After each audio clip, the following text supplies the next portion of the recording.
어제 서울고등법원이 이재명 대통령 선거법 파기환송심 재판을 무기한 연기했습니다. 현직 대통령의 불소추 특권을 규정한 헌법 84조 해석에 따른 결과인데요. 이재명 대통령 취임 초에 변수가 될 수 있었던 재판 리스크가 사실상 사라졌다, 이런 평가도 나옵니다. 민주당 입장 좀 들어볼게요. 박주민 더불어민주당 의원 전화로 연결돼 있습니다. 의원님 안녕하세요. 예, 안녕하십니까. 의원님, 네. 어제 서울고등법원이 정확히 얘기하면 기일 추정, 네. 추후 지정하겠다. 근데 이제 네. 지정 임기 내내 지정 안 하면은 사실상 연기되고 중단되는 거잖아요. 무기한. 어제 이제 서울고등법원이 예. 방금 말씀하셨던 대로 기일을 추후 지정하겠다고 하면서 들었던 근거가 예. 헌법 84조지 않습니까? 예. 헌법 84조는 이제 대통령의 불소추 특권을 규정하고 있는 조항이고요. 예. 그렇다는 것은 임기 내에는 기일을 잡지 않겠다는 뜻으로 어제 그 추후 지정의 의미를 해석하는 게 맞을 것 같습니다. 예. 자, 그러면 나머지 뭐 대장동, 백현동, 이게 중앙지방법원하고 수원지방법원에 걸려 있는 나머지 1심 재판들, 그 재판부도 어제 서울고등법원 재판부의 결정에 따라서 추후 지정해야 된다, 이렇게 보십니까? 그러니까 법원이 이제 법을 해석함에 있어서 이제 당연히 통일성이 있어야 되겠죠. 그렇지 예. 않으면은 뭐 어떤 법원에서는 A라는 법리를 다르게 적용하고 또 어떤 법원에서는 뭐 또 다르게 적용하고 이렇게 되면은 굉장히 국민으로서는 예측 가능성이라는 것들과 법적 안정성이라는 것이 없어지게 되니까 예. 동일하게 적용하는 것이 맞을 것 같고요. 예. 다만 예. 각 법원도 또 독립돼 있다 보니까 혼란이 벌어질 수 있어서 입법적으로 해결하는 것이 가장 뭐 이때는 좀 필요한 거 아닌가, 예. 그렇게 보고 있습니다. 예. 의원님, 저 국민의힘에서 네. 막 유권 무죄, 무권 유죄, 뭐 사법부의 흑역사 이렇게 비판하던데요. 84조 해석을 잘못했다, 사법부가. 네. 그건 저희가 뭐 늘 말씀드리고 또 자주 말씀드리는 것처럼 아시는 예. 것처럼 또 말씀드렸던 것처럼 84조 해석에 대해서 예. 절대 다수의 헌법학자들은 소송 진행, 즉 재판도 예. 불소추 특권의 대상에 들어간다. 그래서 재판이 정지된다라고 학자들이 그렇게 얘기하고 있고요. 그리고 제가 전에도 한번 말씀드렸던 것 같은데 한동훈 법무부 장관 당시에 검찰의 권한의 범위에 대해서 권한쟁의 심판으로 한번 헌재에서 다툰 적이 있지 않습니까? 예. 그때 법무부의 입장이, 당시 법무부의 입장이 소추에 소송 진행도 포함된다라는 것이 입장이었어요. 예. 그런데 왜 지금 와서는 또 그게 아니라고 얘기하는지. 예. 자기네들이 정권 잡고 있을 때는 예. 포함되고 아니면은 포함 안 되고 너무 그렇게 법을 기술적으로 해석하면 안 된다고 예. 생각합니다. 예. 알겠습니다. 의원님, 그런데 이제 형사소송법 네. 개정안이 있잖아요. 대통령이 피고인이 대통령인 경우에 재임 중에는 재판 정지되는, 공판 절차 정지되게 하는 그 조항. 네. 그런데 굳이 그거 네. 형소법 처리하지 않아도 네. 지금 보면 어제 고등법원 결정으로 모든 재판이 이재명 대통령 임기 끝날 때까지는 정지되는 건데, 네. 실질상 연기되는 건데, 네. 굳이 그 형사소송법 처리 안 하셔도 되는 거 아니에요? 저는 예. 사실은 예. 애초에 헌법 84조의 해석만으로도 저는 충분하다고 보는 입장이긴 해요. 근데 어제 고등법원처럼. 예. 근데 이제 워낙 말들이 많기도 하고 혼란스러우니까 아예 깔끔하게 그러면 예. 입법으로 정리하는 게 어떠냐라고 지금 생각하는 거죠. 예. 아니, 왜냐면 물론 지도부의 판단은 다를 수 있습니다. 예. 비판하는 쪽에서는 이게 이재명, 뭐 나중에 다른 대통령들도 혜택을 받을 수 있을지 모르겠지만 어쨌든 지금 이재명 대통령이 혜택을 받는 개정안이라서. 근데 더 이상 국민의힘은 그런 얘기하면 안 되고요. 왜냐하면 예. 법원에서 이미 판단한 거잖아요. 예. 법원에서 헌법 84조의 내용에 소송 진행도 포함된다고 법원이 판단한 거잖아요. 예. 그러니까 더 이상 국민의힘은 뭐 이게 특정인을 위한 법 개정 작업이다 또는 특정인을 위한 것이다라고 자꾸 얘기하면 안 되고요. 예. 오히려 법원이 그렇게 판단했기 때문에 예. 입법은 더 수월해졌죠. 어제 그 법원의 결정이 요 입법의 정당성을 부여했다, 이런 말씀이신 거죠? 그런 거죠. 그러니까 저희가 전에부터 이 법을 제정할 때도 예. 헌법 해석상 충분한데 그 내용을 그냥 다시 확인하는 수준의 입법이다라고 규정을 해야 하는데 예. 국민의힘은 그렇게 믿지 않고 아니다. 헌법 해석상 그렇지 않은데 너희들이 억지로 법을 만드는 거다라고 얘기했는데 예. 법원이 아니야 민주당 말이 맞아라고 해준 거잖아요. 그러니까 예. 입법에는 더 장애물이 없어진 거죠. 네. 알겠습니다. 자, 그러면 또 하나 이제 선거법과 허위사실 공표에서 행위 부분 삭제하는 개정안 있잖아요. 네네네. 그거는 이제 좀 천천히 가는 겁니까? 그러니까 전체적인 어떤 판단이나 이런 부분은 아마 지도부 또는 법사위 예. 중심으로 하게 될 것 같아요. 특히 원내 지도부 선거가 이번 주예요. 그러니까 그러네요. 새 원내대표가 어떤 판단하는지도 좀 보긴 봐야 될 것 같고요. 그죠? 예.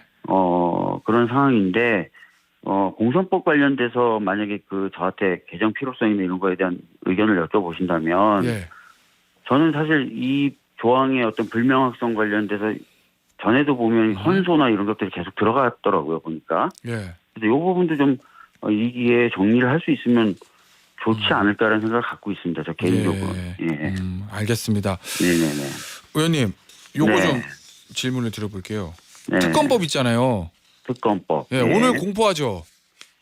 오늘 국무회의 예. 심의를 하겠죠. 시기하면 네. 이제 공포가 될 건데 이거 그럼 네. 출범은 언제쯤 예상하고 계세요? 이게 왜냐하면 규모가 너무 커가지고 워낙 커서 시간이 걸릴 것이다 뭐 이런 시각도 있어서요. 그러니까 지금 규모가 크다는 거는 아마 세 개 특검을 다 합쳤을 때 규모를 맞아요. 자꾸 얘기하는 것 같아요. 언론이. 예. 근데 예. 그렇게 보시면 안 되고 개별 특검으로 보는 것이 맞고 나눠서 보는 게 맞고 예. 그다음에 특검이 이렇게 한꺼번에 법안이 통과돼서 이렇게 심의되고 공포되는 상황을 예. 사실은 윤석열 전 대통령이 만든 거잖아요. 어떤 법은 4번, 어떤 법은 3번 거부하면서 그때도 저희가 자기에 관련된 법을 저렇게 거부하는 것은 이해상충에 해당된다라고 주장을 하고 거부권 대상이 될 수도 없는 것 아니냐는 문제 제기도 했었고 그럼에도 예. 불구하고 계속 거부했던 거고 반면에 국민들은 예를 들어서 최상병 특검이라든지 김건희 특검이라든지 내란 특검에 대한 지지도 찬성률은 굉장히 높았지 않습니까? 그죠? 네. 결국 그래서 이제 가야 될 차들을 다 막다 보니까 지금 차들이 한꺼번에 결국은 가게 되는 상황이 된 건데 그런 상황을 좀 이해해 주셨으면 좋겠고 사실 이제 특검의 출범 시기의 경우에는 예. 아시다시피 이제 법이 공포된다고 바로 특검이 출범하는 건 아니고 후보 추천 과정을 거쳐야 되고 임명해야 되고 그 특검이 같이 일할 사람을 구해야 되고 사무실 구하고 예. 좀 걸릴 것 같아요. 예. 네. 알겠습니다. 이게 네. 사실은 특검이 맨 처음에 민주당이 제안했을 때 발의했을 때는 야당이었는데 네. 지금은 이제 여당이잖아요. 네. 근데 이제 대부분 역대 특검 보면은 특검 추천권은 당시 야당이 가지는데 이번에는 여권 민주당하고 조국혁신당이 이제 다 가지면서 야 이걸 특검 추천권을 여권이 가지는 게 맞냐라는 이런 일각의 비판도 있어서요. 그 부분은 그러니까 어떠세요? 아시다시피 이거는 윤석열 전 대통령과 예. 가족 또는 그 당시 어떤 강요들에 예. 관련된 범죄 혐의를 수사하는 거지 않습니까? 예. 예전에 이제 헌법재판소에서도 판단을 했는데 예. 특검이라는 것이 유의미하려면은 바로 그렇게 수사 대상이 되는 쪽과는 분리되고 독립돼야 된다는 거 아니에요? 예. 그러니까 이제 사실 윤석열 전 대통령 쪽과는 분리된 쪽에서 후보를 추천하는 거고 과거에도 이런 방식의 추천에 대해서 현재는 합헌이다. 예. 아까 말씀드렸던 대로 특검의 어떤 예. 그 특성 또는 예. 특검의 어떤 실질을 살리는 거다 오히려 이렇게 예. 판단을 수차례 한 바 있어요. 그래서 이 부분에 대해서는 아마 법을 조금 아는 분들이라면 다 쉽게 이해하실 수 있을 겁니다. 예. 의원님 네. 문재인 정부 때 검찰 개혁을 결국 실패했던 여러 원인들 중에 하나로 네. 이 집권 초에 적폐 수사하다가 검찰 특수부의 권한과 수가 너무 커져서 나중에 손을 대지 못했다 이런 평가들이 있잖아요. 그런 평가가 있는 것으로 알고 있습니다. 예. 네. 근데 이번에 3대 특검하면서 토탈해서 들어가는 검사들이 120명이거든요. 네. 그럼 결국 특검 끝나도 공소 유지해야 되고 그러면은 역시 이 검사들이 손을 계속 빌리는 건데 이렇게 되면 이재명 정부에서도 하고 싶었던 검찰 개혁, 검찰의 수사권 완전 박탈 이거 어려워지는 거 아니야? 라는 일각의 지적도 있던데 그 부분 어떠세요? 그러니까 아시다시피 지금 검찰 개혁의 대상이 되는 검찰이라는 것은 조직으로서의 검찰이죠, 그죠? 예. 시스템으로서의 검찰입니다. 검사를 개혁하겠다. 검사 한 명 한 명을 뭔가 이건 아니지 않습니까? 예. 그래서 지금 저희들이 이제 사용하게 될 또 이제 곧 발동하게 될 특검이라는 것은 시스템으로서의 검찰, 시스템으로서의 것과는 분리되어 있는 별도의 것이지 않습니까? 그래서 예. 이제 특검인 거고 그렇기 때문에 특검이 이제 진행이 된다 하더라도 시스템으로서의 검찰 개혁하는 데는 큰 문제가 없을 것 같아요. 예, 알겠습니다. 네네. 이 관련된 검찰 개혁 관련된 문제인데 이 오광수 민정수석이 특수부 검사 네. 출신이어서 예, 당내에서도 반대가 좀 있었던 걸로 알고 있는데 지금 그 정리가 돼야 된 겁니까? 네, 뭐 초기에 이제 여러 우려가 있었어요. 예. 실질적으로 뭐 제가 말씀 안 드려도 뭐 막 목소리들이 나왔으니까 예. 뭐 다 아실 테고 제가 뭐 지금 와서 그런 목소리가 없었다고 얘기해 의미가 없을 것 같고 예. 검찰 개혁 관련돼서 이제 약간 어려움이 생기지 않을까라는 그런 우려였는데 예. 이제 충분히 이제 얘기를 나누다 보니까 이제 그런 우려가 해소가 됐고 사실은 예. 진행자께서도 아시지만 검찰 개혁의 핵심은 법률 개정 아니겠습니까? 그렇죠. 예. 그렇죠. 법률 개정은 결국 국회에서 하는 거고 이 국회에는 뭐 저라든지 예. 그리고 뭐 다른 검찰 개혁에 경험이 있는 예. 그리고 전문성 있는 의원들이 많이 있지 않습니까? 그래서 예. 너무 걱정하지 않으셔도 이 법률 개정을 통한 검찰 개혁 잘 될 것이다 이렇게 보시면 될 것 같습니다. 알겠습니다. 어떤 말씀이신지. 자, 네. 그리고 그 이승엽 헌법재판관 후보자 있잖아요. 의원님. 네. 이 대통령의 예전 그 사건 변호인이었다. 그런데 헌법재판소 재판관 가는 게 맞느냐 안 하는 이해 충돌이라는 야권의 비판들이 좀 있거든요. 이거 어떻게 정리해야 되는 겁니까? 물론 뭐 후보자니까 아직 임명한 건 아니지만 대통령이. 예. 제가 좀 얘기 들어보니까 모르겠어요. 제가 정확히 들었는지 모르겠는데 예. 후보군에 들어가 있는 상태다라고 얘기하더라고요. 맞아요. 후보가 완전히 지명된 건 아니고. 예, 3명, 2명 임명하는데 3명 후보예요. 그렇죠. 예. 그래서 이제 지금 단계에서 이제 그런 우려를 바로 가지시는 건 조금 빠를 수도 있다라는 말씀 좀 드리고 두 번째로 이 부분에 대해서 저도 세평을 한번 들어봤어요. 법조계에서 예. 돌아다니는 세평을 좀 들어봤더니 대법원 재판연구관 출신이시고 예.